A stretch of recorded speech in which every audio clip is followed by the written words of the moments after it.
아까 전에도 말씀드렸지만 12월은 그야말로 카이로스의 시간과 크로노스의 시간이 교차하는 지점입니다. 카이로스의 시간은 하나님의 시간이고 크로노스에는 물리적, 인간이 제도적으로 만들어 놓은 시간입니다. 그래서 12월, 인간의 시간으로는 연말이지만 하나님의 시간으로는 연초다. 교회력은 대림절, 강림절로부터 출발하고 있기 때문입니다. 그렇다면은 이 시간의 교차점, 새로운 출발과 기대가 있는 시간과 무언가 결산하고 정리하고 돌아봐야 되는 시간, 이 시간의 교차점에서 우리는 무엇을 생각을 해야 될까요? 우리는 모든 사람들은 더 나은 세상, 더 좋은 삶을 꿈꾸며 살아갑니다.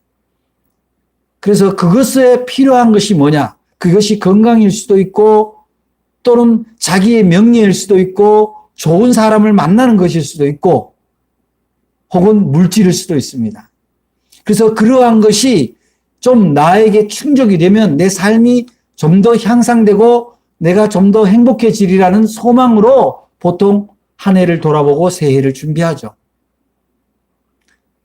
누구에게나 다 소망은 있습니다. 희망은 다 있습니다. 그런데 그 희망이 어떻게 나한테로 올 수 있느냐? 또 내가 가진 희망이 정말 나를 행복하게 해줄 수 있는 희망이냐라는 것은 깊이 생각을 못하고 그저 자기가 바라는 것만 몰두되어 있는 경우가 많습니다. 그래서 이 대림절에는 내가 소망을 갖는 것이 잘못된 것이 아니라 나의 소망이 온전한 소망인가라는 문제와 이 소망을 어떻게 내가 기대하고 어떻게 준비해야 되는가에 대한 그런 것을 우리의 신앙 안에서 점검하고 돌이키며 확인하는 그런 계절이 되어야 된다는 겁니다. 대림이란 말은 지난주에 말씀드렸다시피 하나님의 임재, 메시아의 임재, 어디에 임재합니까? 내 자신한테 임재하는 거예요. 우리 교회에 임재하는 것이 아니라 여러분 개개인에게 하나님의 사랑이, 하나님의 때가 임재하는 것을 기다리는 것을 우리가 대림이라고 얘기합니다. 교회에서 우리가 절기상으로 대림이라고는 하지만 우리는 날마다 주님을 사모하고 기다리는 존재죠. 그래서 우리가 무엇을 기다리느냐 할 때 여러분 오늘의 중요한 키워드입니다. 하나님의 때를 기다리는 거예요. 대림절은 주님의 때, 하나님이 예언한 때, 예언은 뭡니까? 인류를 구원하기 위해서 하나님이 구원자를 보내신다는 때, 그때. 그렇다면 인류를 구원하러 하나님이 예수님을 보냈는데 나를 구원하신 주님은 나에게 오셨냐는 그때, 그 하나님의 때를 기다리는 것이 대림절의 진정한 신앙의 의미라고 할 수 있는 거죠. 그 하나님의 때는 하나님의 시간이에요. 나는 하나님의 시간 안에 들어오지 않고 있으면서 하나님이 나를 바라보기를, 하나님의 때가 나한테 임하기를 기대한다는 것 자체가 어불성설이에요. 자기가 사는 시간은 세상 시간 속에서 살면서 자기는 12월에 분주한 시간을 살면서 아기 예수가 오시는 예수를 그 은총을 기다리는 것 자체가 요철이 맞지 않죠. 플러스 마이너스가 맞지가 않는 거예요.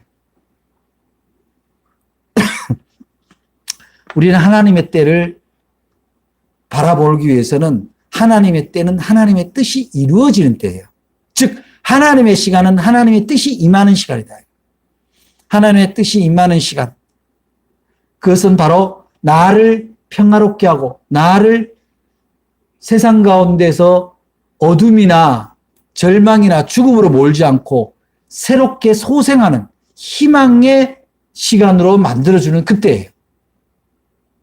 오늘 예배를 통해서 여러분들이 그런 하나님이 여러분에게 희망을 걸고 여러분이 하나님한테 희망을 거는 것이 아니라 하나님이 여러분한테 희망을 거는 여러분의 삶이 바뀌어지고 행복해지는 그런 희망을 여러분을 통해서 하나님이 보고 거기에 알맞은 은총이 내려지는 그런 깨달음이 있기를 주의 이름으로 축복합니다. 우리가 잘 아는 대로 에릭 프롬은 사람을 어떤 존재라고 그래요? 희망의 존재라고 하잖아요. 사람은 희망을 품고 살아가야 됩니다.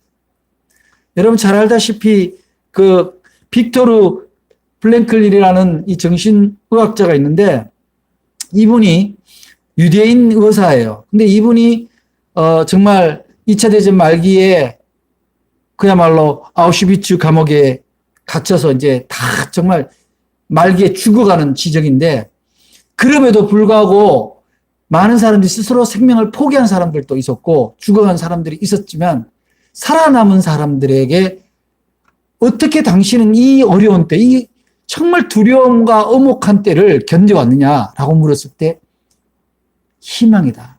나는 살 수 있다는 희망이 나를 살렸다. 그렇게 얘기하거든요. 여러분은 이 위기의 시대에 이 코로나19로 모든 것이 무너졌다고 생각하는 이 시대에 여러분은 무엇을 품고 살아갑니까? 여러분 정말 희망이 있습니까? 여러분의 희망이 주님이 합당하게 생각할 만한 희망입니까? 우리의 희망이 하나님과 합당하다면, 주님이 오신 뜻과 합당하다면 우리는 살만한 하나님이 예비한 평화와 행복이 우리의 것이 될 수 있다는 사실입니다. 신학의 거장인 몰트만은 아주 유명한 말을 했죠. 데카르트는 나는 생각한다, 고로 존재한다. 그렇게 얘기했지만 이분은 그렇게 얘기하지 않고 나는 소망한다, 고로 존재한다. 나는 희망한다. 어떤 희망입니까? 나는 이 땅에 온 이상 살만한 가치가 있는 인생이라는 것을 소망한다는 거예요. 살만한 가치. 이 세상에서 하나님의 나라의 백성으로서 다른 사람들한테 그러한 하나님의 백성, 하나님의 자녀라는 그 칭송받는, 그 대접받는 희망, 그 희망으로 살아간다. 여러분 만델라 잘 알죠?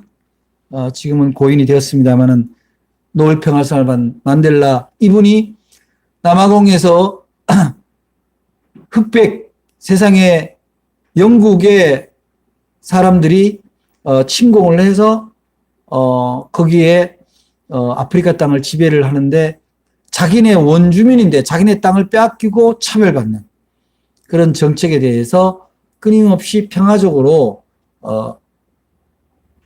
흑백 차별을 거부하고 민주적인 국가를 건설하려다가 정치범으로 돼서 27년을 감옥에서 살았습니다.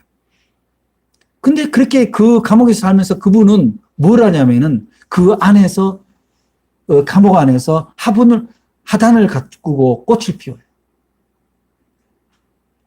희망. 그 싹에서 꽃이 피는 것을 보면서 희망을 나는 나가서 내 나라와 내 동족을 좀 더 자유롭게, 좀 더 평화롭게 할 수 있다라는 그런 희망으로 그 긴 세월을 이겼다는 거예요. 그래서 그 사람이 감옥에 가자마자 이제 아이가 하나 잉태가 됐는데 그러니까 잉태를 하고 이제 감옥을 갔겠죠. 근데 그 아이 이름을 이제 가족이 와서 아이가 잉태됐는데 아이 이름을 어떻게 하면 좋겠냐. 아이 이름을 희망이라고 해라. 만델라의 희망이 결국은 만델라가 꿈꾸던 남아공이 그야말로 민주공화국으로 바뀌었고 보복하고 흑이 다시 백에게 보복하는 것이 아니라 함께 공생하는 공화국을 만드는 토대가 되었습니다. 우리는 지금 희망을 가지고 삽니까? 조급증에 시달리고 삽니까? 우리가 하고 싶은 거, 우리가 꿈꾸는 것들 내가 원하는 시간대에 이루어지지 않으면 얼마나 조급합니까? 왜 우리가 하나님 앞에 기도했는데 왜 이게 지금 안 들어지죠? 왜 내가 원하는 때 줘야 할 것을 안 주는 거죠? 이렇게 생각할 때가 많습니다. 그것이 바로 뭡니까? 나는 여전히 세상의 시간 속에 있고 내가 정한 시간표에 있고 하나님은 하나님의 시간표에 있는 거예요. 그러면 안 맞죠? 안 맞는 거예요. 하나님은 신실하신 분이기 때문에 내가 꿈꾸고 내가 하나님 앞에 부탁드린 기도로 올린 내용이 하나님 보시기에 마땅한 때가 되면은 마땅히 주시는 분이라 이 말씀이죠. 우리는 그것을 기다리질 않아요.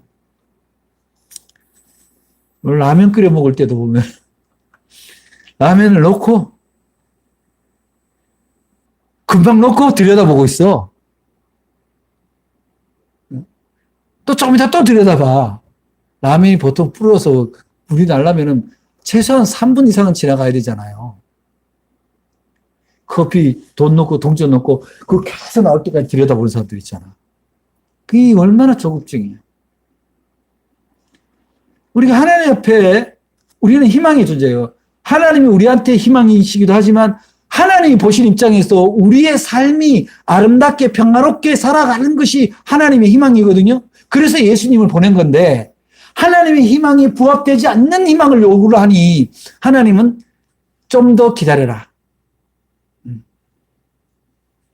그래서 우리가 기다린다라는 것은 희망은 기다림의 다른 말과 비슷한 것 같아요. 때를 기다릴 줄 아는 것. 때를 기다릴 줄 아는 것. 그래서 희망이란 말에는 꼭 기다림. 기다림이란 말에는 집중과 인내가 같이 들어가는 거예요. 기다린다고 해놓고 이런 거죠. 사랑하는 연인과 만나는데 기다린다고 그래놓고는 거기 그 자리에서 기다리지 않고 분주하게 저기 갔다 여기 갔다 저기 갔다 여기 갔다 그러면은 정말 작심하고 왔는데 그 자리가 없으면 못 만나고 그냥 가면 어떻게 되는 거예요? 안 되는 거예요. 그래서 우리가 지금 이 대림절에 우리가 가진 소망을 가지고 주님을 기다리는데 집중해서 기다려야 된다는 거예요. 오직 주님의 뜻에 집중하고 하나님의 시간에 집중을 해서 기다려야 돼요. 그리고 인내. 조급하지 말고. 내가 하고 싶은 게 많지만, 내가 이루고 싶은 게 많지만, 주님께 집중하고 기다리면 주님의 때에 반드시 주님이 들어주신다는 사실이에요. 그래서 우리는 그러한 신앙의 자세, 삶의 자세를 결국 어디서 찾습니까? 결국 성경을 통해서 찾을 수밖에 없어요. 여러분 오늘 말씀 제목이 뭐예요? 시므온의 기다림처럼 이렇게 있잖아요. 그럼 시므온이 어떤 사람인가 우리가 알아야 돼. 시므온이 어떤 사람일까요? 여러분이 성경에 딱 유추해 보면 어떤 사람인 것 같아요? 남자일까요? 여자일까요?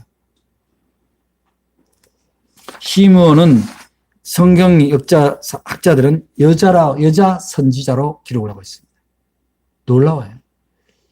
인류의 역사가 변할 때 반드시 여자가 나타납니다. 거기에다 선지자, 제사장이에요, 제사장. 근데 여러분 생각해보세요. 소위 말라기 이후 예수님이 올 때까지를 암흑기라 그래요. 모든 선지자 이스라엘을 망했고 이스라엘을 망한 다음에 모든 선지자나 제사장이 다 지하로 들어가고 다 죽었습니다. 그 과정에 하나님의 때를 기다려 끝까지 자신의 신앙과 제사장의 신분을 지키고 오는 한 의로운 여자 선지자가 바로 시므온입니다.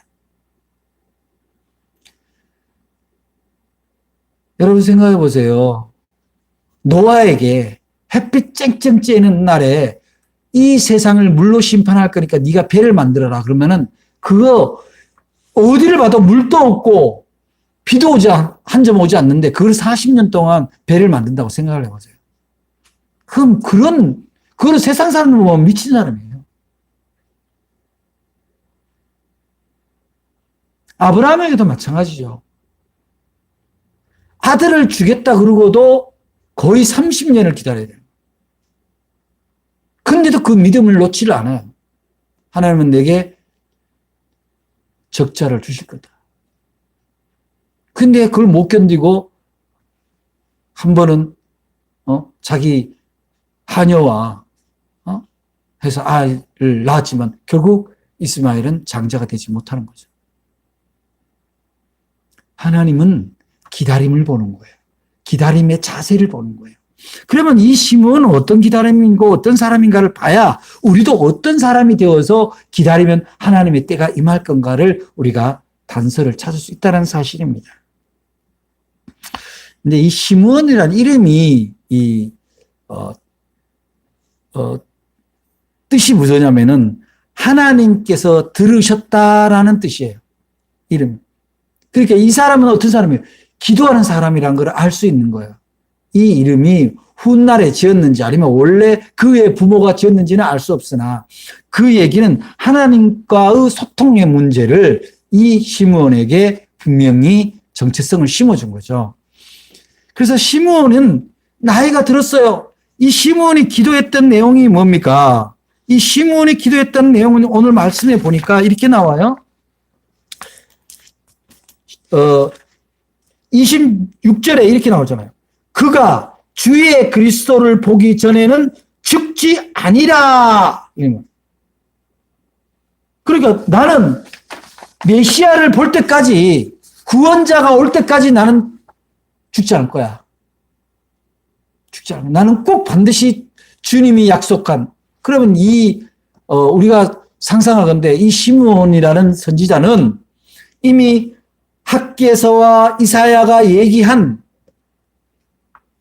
때가 되면 구원자가 올 거다라는 믿음을 저버리지 않고 있는 거죠. 그런데 그 믿음을 저버리지 않는 상태에서 그 해당으로 들어오는 아기를 금방 낳자마자 할례를 하러 오겠죠. 그 온 아기 예수의 부모를 보자마자 이 선지자는 그가 메시아인 것을 알아차린 거예요.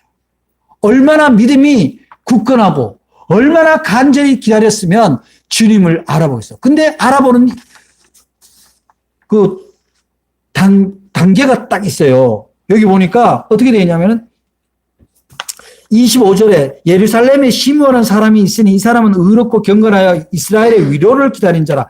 성령이 어떻게? 그 위에 계시더라. 분주하면 성령이 들어올 수가 없어요. 분주하면. 세상 일 가지고 교회 들고 들어와서 염려하고 일 꾸미고 그런데 언제 성령이 들어옵니까? 그러면 하나님을 못 만나는 거죠. 하나님의 때를 못 만나고 메시아를 못 만나는 거예요. 근데 그러면 이 시몬이 어떤 사람이에요? 성령이 충만한 사람이었더라고요. 성령이 충만한 사람이 주님을 만나고 성령이 충만했던 사람이 주님의 때를 자신이 소원했던 메시아를 만나고 죽으리라는 그 소원을 이루게 되었다는 사실이에요. 여러분의 소원이 뭡니까? 여러분의 소원은 성령이 충만한 가운데서 성령의 감동으로 성령님의 동의가 있는 그런 소망과 희망을 가지고 있습니다. 그래서 의로운 사람, 경건한 사람이 바로 성령의 사람인 거예요. 그래서 우리는 우리의 소망을 주님 앞에 내려놓기 전에 나는 의로운 사람인가를 보는데 의로운 건 뭐예요? 이신칭의할 때 의로운 건 뭐예요? 하나님을 믿는 사람이 의로운 사람이에요. 내 소신을 가지고 부르짖고 팔흔드는 사람이 의로운 사람이 아니라 하나님에 대한 전적인 신뢰가 있는 사람. 여러분, 하나님에 대한 전적인 신뢰가 언제 필요해요? 바로 지금이에요. 세상 사람들이 교회에 대해서 손가락질하고 믿는 사람들이 거짓말을 하고 이런 대혼돈의 시대에 끝까지 하나님을 신뢰하고 하나님을 믿고 하나님 앞에 예배드리기를 주저하지 않는, 기도하기를 주저하지 않는 그 사람이 의로운 사람이라는 거죠. 물론 예수 천국 부신 지옥 어깨띠하고 역전 강장에 가서 복음을 외치는 일도 중요합니다만은 중요한 것은 본인의 신념을 드러내는 것이 아니라 전적으로 하나님을 향한 믿음이 있냐는 거예요. 지금 내가 잠시 힘들고 더디더라도 하나님은 반드시 나를 구원하시고 내가 주님 앞에 앙망하는 이 소망이 반드시 이루어질 것이라는 그런 믿음이 있냐는 거예요. 그 사람이 의로운 사람이에요. 시므온이 그랬다라는 거예요. 경건은 어떤 걸 얘기합니까? 시므온이 경건한 사람의 경건은요, 혈기를 내지 않는 거예요. 첫째, 혈기를. 신앙이 있다고 혈기를 내는 순간 혈기는 뭐예요? 자기 성정을 드러내는 거거든. 오히려 내 안에서 여러 가지 문제가 부닥치고 혼란스럽고 답답할 때 오히려 그건 뭐냐면 하나님 앞에 내려놓으라는 기도의 사인이다. 사인이다.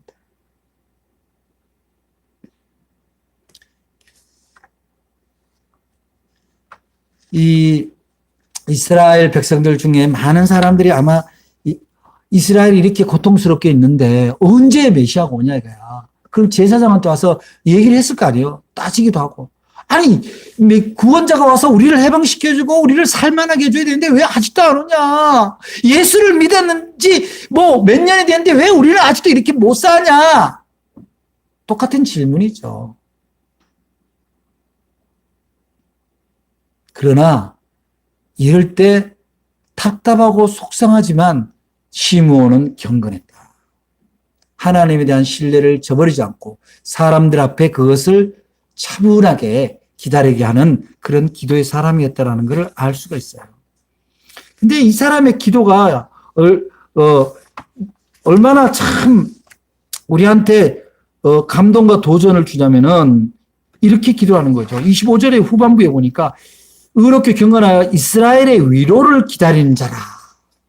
이스라엘이 복받아서 강대국이 되기를 원하는 게 아니라 자기 자신이 대단히 높아지는 제사장이 되는 걸 원하는 것이 아니라 위로를 하는 이스라엘의 위로를 기다렸다. 여러분은 여러분 가족과 여러분 자신의 위로를 기다리고 있습니까? 도대체 뭘 주님 앞에 소망하고 있는 거예요? 높아지기를 원하고 많아지기를 원하고 그런 것이 아니라는 거예요.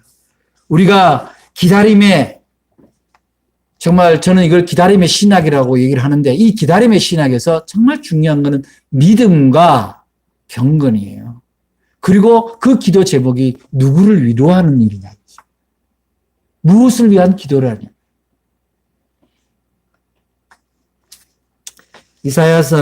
이사야는 이렇게 얘기합니다. 이사야서 4장 1절에서 하나님이 이사야에게 어떻게 말씀하시냐면 너희의 하나님이 이르시되 너희는 위로하라. 내 백성을 위로해라. 이 이사야 선지자의 이 기록을 이 시므온은 그대로 믿고 그대로 하나님께 간구하고 있었다라는 걸 우리가 알 수 있는 거예요. 왜 위로가 중요합니까? 지금 뭐 성탄절이 다가옵니다마는 아직도 우리 주변에는 정말 어려운 사람들이 많아요. 물질적으로도 어렵고 병으로도 힘들고 혼자 살아서 요즘 1인 가구가 얼마나 많습니까? 나이 드신 분만 고독한 것이 아니라 젊은이도 고독하죠. 그리고 삶이 팍팍하다 보니까 서로가 서로에게 상처를 주고 상처를 받습니다. 이런 시대에 위로만큼 소중한 소망이 어디 있습니까? 여러분들 가족 중에 여러분 양에 못 차는 가족이 있다 하더라도 책망하기보다는 위로하시기 바랍니다. 특별히 젊은 사람들 얼마나 힘든지 몰라요.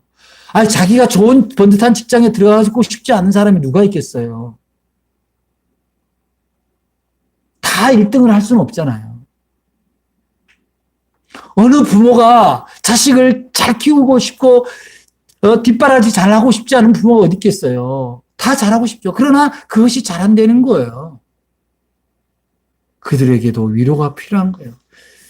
힘들고 지친 사람한테는 위로가 바로 마치 오아시스 같습니다. 그 사람들이 사랑을 느끼는 거예요. 그래야 위로를 통해서 용서가 일어나고 평안이 회복되는 거예요. 우리 이번 대림절에는 위로의 소망을 가집시다. 나도 위로를 받아야 되지만 누군가를 위로할 수 있는 그런 소망의 사람, 하나님의 사람이 되기를 간절히 바랍니다. 앞서도 말씀드렸지만 성령이 내 안에 임재하지 않으면 사실 위로의 사람이 되기가 어려워요. 되게 사람들은 이래요. 나이를 들수록 뭔가 점잖아지는 것 같지만 그렇지 않고 나이가 들수록 이상하게 자기 경험을 많이 얘기를 합니다. 그리고 완고해져요. 고집이 세지고. 저도 참 그러지 않도록 해야 되는데 어쩔 때 그렇게 나타나는 것을 봅니다. 그리고 집착이 더 많아져요. 오히려.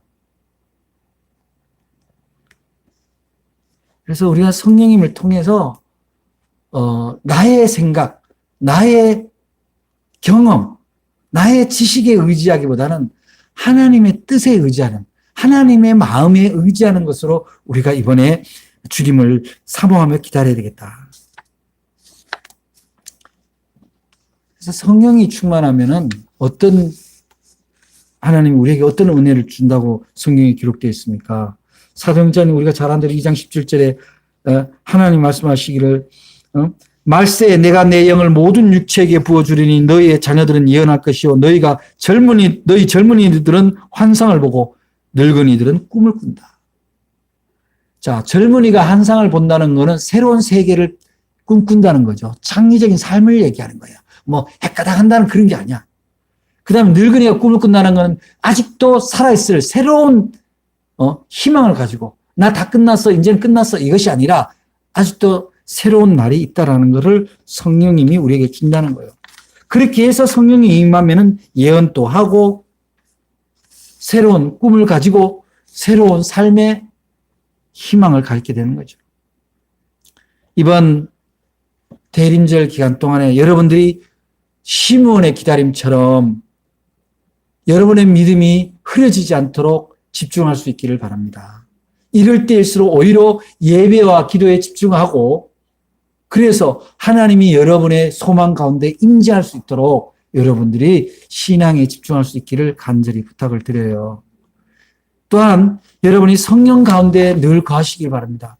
제가 늘 말씀드리지만 성령의 임재는 어떻게 시작합니까? 주님을 부르는 걸로부터 시작해요.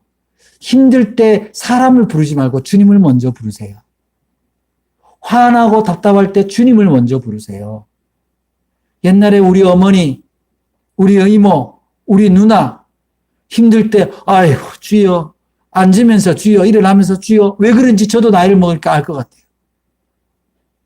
힘들 때 사람 의지하고 사람 바라보면 더 힘들어요. 그것이 성령을 내 안에 모시는 첩경이다. 주님을 먼저 찾으시는 여러분들 되시기 바랍니다. 또한 주님의 구원이 임할 때까지 주님을 놓치지 않겠다라는 이 시므온의 이야기처럼 이 고백처럼 이 기도처럼 여러분들도 여러분이 꿈꾸는 하나님 나라의 삶, 여러분의 가정의 평화의 삶, 여러분이 섬기는 교회의 평화의 사역, 이것을 위해서 그 소망을 놓지 않기를 바랍니다. 그래서 여러분의 그 기다림, 여러분의 그 기다림 자체가 주님을 사모하며 기다리는 그 자체가 주님이 기뻐하는 사랑의 고백이 되고 사랑의 노래로 들릴 수 있는 그런 대림절 되기를 주의 이름으로 간절히 부탁을 드립니다. 우리의 영혼이 아름답다라는 것은 세상에서 뭘 발견하는 것이 아니라 세상 밖에서 세상에게 전해줄 수 있는 것을 내가 소유하고 있을 때 세상이 아름다워지는 거예요. 세상 사람들은 다 가시적이고 자기중심적이에요.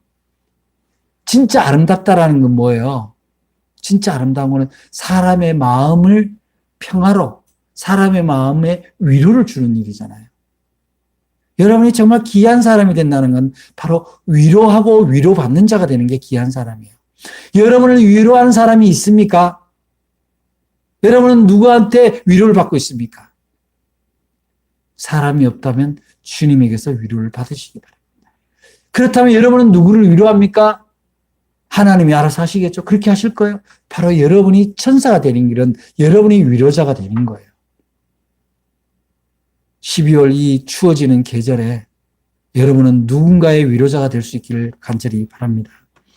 우리는 지금 무엇을 기다리고 있습니까? 세상의 욕망, 온라인의 수익을 얼마나 올렸나? 세상에서 사람들한테 내가 얼마나 인기를 얻었나? 이것이 아니라 하나님 보시기에 네가 내 대신 한 일이 있구나. 네가 내 이름을 빛내줬구나. 독생자 예수 그리스도가 이 땅에 오신 이유를 네가 이제야 알고 있구나. 그런 칭찬받는 그런 희망을 여러분이 간직할 수 있기를 간절히 바랍니다. 우리 모두 주님의 오심을 기다리는 이 대림절에 시므온의 기다림처럼 예수를 만나서 기뻐서 춤출 수 있는, 예수님을 만나서 감사와 찬송이 넘치는 그런 12월 되기를 주님의 이름으로 축복합니다. 기도하겠습니다. 사랑의 하나님 감사합니다. 오늘 시므온의 기다림을 보며 우리의 기다림의 자세를 다시 한번 돌아보게 됩니다. 주님,